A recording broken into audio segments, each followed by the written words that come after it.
بسم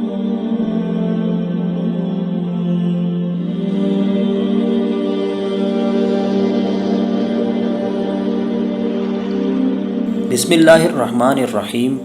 السلام علیکم ورحمۃ اللہ وبرکاتہ۔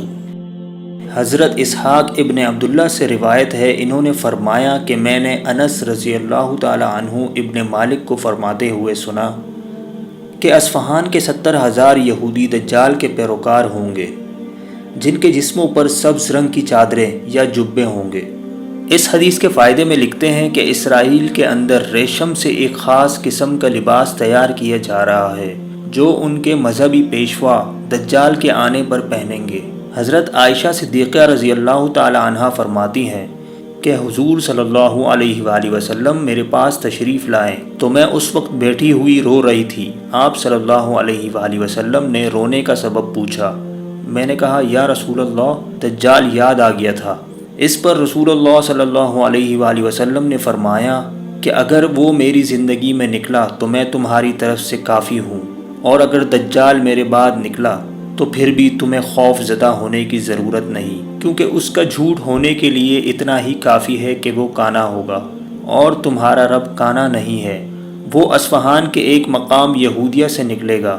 ناظرین، ایک اور روایت ہے، حضرت عمر و ابن حریث حضرت ابو بکر صدیق رضی اللہ تعالی عنہ سے روایت کرتے ہیں کہ انہوں نے بیان کیا کہ رسول اللہ صلی اللہ علیہ وآلہ وسلم نے فرمایا، دجال روئے زمین کے ایک ایسے حصے سے نکلے گا جو مشرق میں واقع ہے اور جس کو خراسان کہا جاتا ہے۔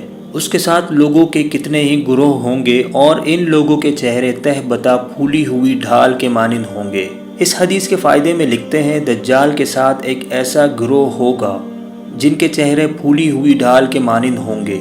کیا واقعی ان کے چہرے ایسے ہوں گے یا پھر انہوں نے اپنے چہروں پر کوئی ایسی چیز پہن رکھی ہوگی جس سے وہ اس طرح نظر آ رہے ہوں گے؟ واللہ عالم۔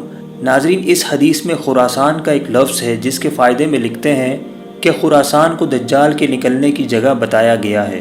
دجال کا خروج پہلی روایت میں اصفہان اور اس روایت میں خراسان سے بتایا گیا ہے۔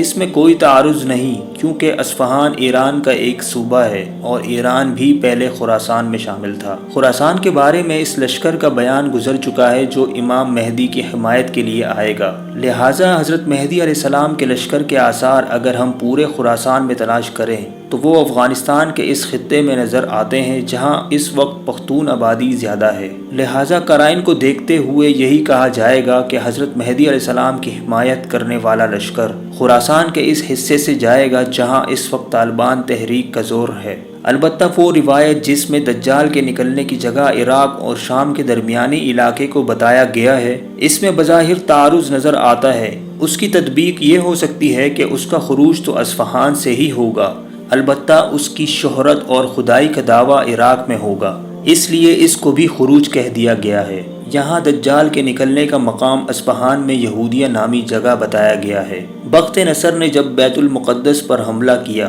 تو بہت سے یہودی اصفہان کے اس علاقے میں آ کر آباد ہو گئے تھے، چنانچہ اس علاقے کا نام یہودیہ پڑ گیا۔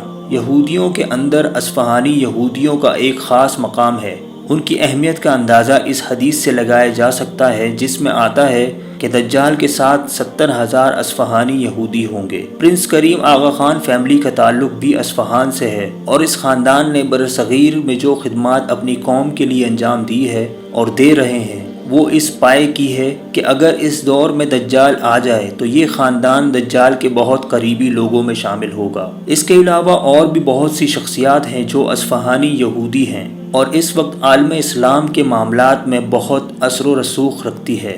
ناظرین، اس سے آگے مزید جانیں گے اس سے اگلی ویڈیو میں۔ اللہ پاک ہم سب کو دجال کے ہر فتنے سے محفوظ فرمائیں، آمین۔